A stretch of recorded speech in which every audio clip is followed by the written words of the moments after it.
Ngara numida wairam phongkiba pandam pause dagi maru oiba pau khara khangatjaraga miyamda khudo tamjige mi hatlaga laman khumbagi mahut Miyoi bagi punsi kanbaromda mai onchiminase MLA Joy Kishan Miyoi bagi punsi hatlaga laman khumbagi mahut Miyoi bagi punsi kanbaromda mai onchiminasi haina Thamaiban Kendra ge MLA Khungujam Joy Kishan na phongdokhrei wafam asi ngasi Rims Hospital le skin gi oiba laina amana nabadagi layengtuna lairiba kanglaw paugi paumi ayepam Bridget amade haukiba chahigi December thada thana popi oyoksingda kuki metan singna maitei khol singda lanarakpagi pau coverage tawduna laiba Impact TV ge cameraman Kabi Chandrabo kuki metan singna kablakpa nomai maruna panbadagi soktuna Rasmedi City de laikanaraba matung khara pharakpadagi discharge tawkhraba Kabri Chandragi mayumda satuna mateng pangbagi khongsatta wafam asi phongdokhibane Joy Kishan na makhata na hai Rajnitigi lambida khongdadringaidagi hauna miyambu adumak mating pangduna lakli Manipur de irang tholakpadagi nungaiba pau itata de aduba haujikti lengangna kanna hotnaduna normalcy lakpagum tawri aduba lakliba chahi 2025 da tangdu laitaba lakani haibagi acheba thajaba thambaga loinana Manipur de ingta pahanjilakna balengaki makidegi kanna honare Miyoi bagi punsi hatlaga laman khumgada banate adugumba puksel lapna thamduna Miyoi bagi punsi kanbaromda mai onsiminase lamda masi chawkhatna baromda changsilaktuna hotnarabade ingta pahanjilakani thajai haike mahakna hai chawkhatpagi hidana bada Manipur si yaungna bohotnase haukiba sei kharagi mamangda chawkhatpagi lamjelda yangna chatlami adubu thaudo wato kayana sahi anirom leplurai mangkharaba matamsing amuk pugatnaba hotnaminase singchep thaduna mangta annaba hotnarebasing khangdoklaga para tambiduna punna chatminase loinina ingta pahanjilaknaba hotnabada media singgi asoba thodang lai makha tarapa pauda tha sigi manungda thaba haido candidate sing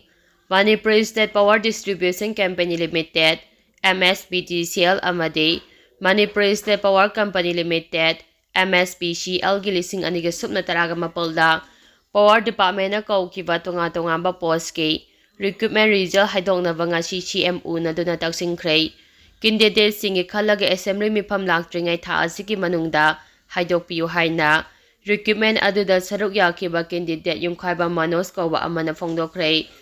ngasi Manipur Press Club ta pangthopa paugi mifam amada mahakna hai result asi haidongnaba chief minister unanaba kayarak honaki adubu unaba phangkidei loidana recruitment asigi phalag thoknaba mai lainaba minister unadana kayarak taksingkhrei sahi taru phajilaklaba asida haidoktona leire numai kharanegi mamangdagi minister unabada result asi January thada soidana haidokani hairake February thada assembly session laibana January tha loidringai haidokani haina minister na thajaba pirake candidate singna CM amutang unaduna taksinaba hotnase haiduna ngasi unarure unaba aduda chief minister na so athuba matamda recruitment asigi result haidokani habigi thajaba pirakle candidate singi yenglaga January thasida haidoknaba phongdokke chahi taruk hen haidoktuna leirakpana candidate sing S-bar oiba phawba yaksilakle ningsingba yabade Power Department na kaukiba tungan-tungamba post exam kumja 2024 da tawkibane makhatarapa pauda Manipur miyambu India macha amugum lawraktrabade tungda akaiba lakani khaidem mani India lengana Manipur miyambu hanthaba yengduna India macha natabagum lawribasi chumloi masina tungda akaiba kaya lakani haina taragi chaisugi chairman khaidem mani na phongdokhrei wafam asi uripo apunba lup amade uripo nupi apunba lup na sinduna chatharakhibano khongthang chara hembagi khongjangbu sakappa oina taragi chaisugi thaumi singna saruk yaba lakpada khaidem mani na phongdokhibane mahakna hai nupi angang taru hapada jenaba kuki terrorist sing chairakpiu masida chenariba kuki group sing terrorist ni lakthoku haina changsilakliba khongthang chara hembagi khongjanga subu saugatpa oina taragi chaisugi maikeidegi khongjanga sida saruk yaba lakpani khongthang chara hembagi khongjanga si numi humpugani thoini surei sahi ani phajalakadoroba iranga sida Manipur da sasan leitabago Manipur miyam kham thengna awaba mayuknari masida lengang lokhapam thokpa thabok lokhapam thoe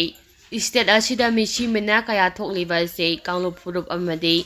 michang mikhai nadina lengang na sapsana thabok lokhapam thoe masigi ona taina bada Manipur miyambo India masana tabagum tawbo si thadopasum gane ain kana thabok tawriba sing lengang na phaduna serak pigadavane kuki khudimak terrorist na te terrorist ki sajat chapa kuki kharana samjaraba kuki miyam kaya su wahale haiki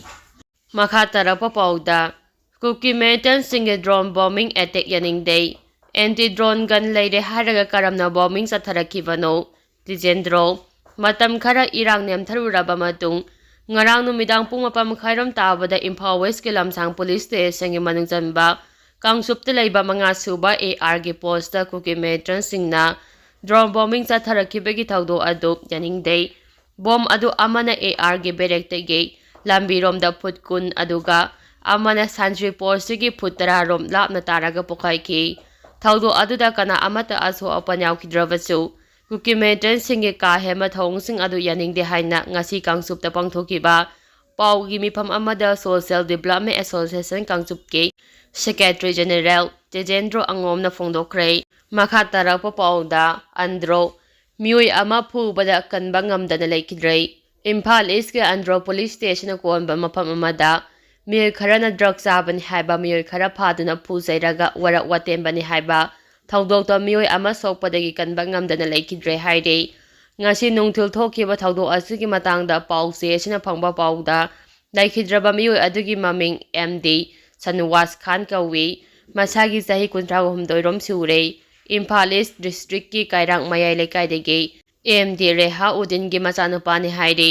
Mahapu karamba miyoi singna mayai kaba sinjak drug pijabani haibagi maralda phujaibagi thabak chatharakhibano haiba sapsana khangba ngamkhidre thawdo asigi matangda Andhra Police Station case ama lokhotkibaga loinana chenabani haiba miyoi khara phagatuna wahongpong chathakhare haire adum oinama miyoi sing adu thawdo adu da haktengnana chenaba miyoi singla haibadudi official oina khangba ngamkhidre makhatara pauda accident thokpada miyoi ama leikhidre Ngarang numidang pung nipalom tarakpada National Highway 102 Imphal More Lambigi Soro Police Outpost manakta thokiba accident amada miyoi ama leikhidre leikhidraba miyoi adu Chandran District ki Kharingmum Village dagi KS Mopal Allied Spell Sing Sei kunhumdoi apoba KS Tomban haide Mopal hariba miyoi ashi Thabalom dagi TBS Andro registration number MN01 AM4535 ta tongduna lakpada accident adu thokibane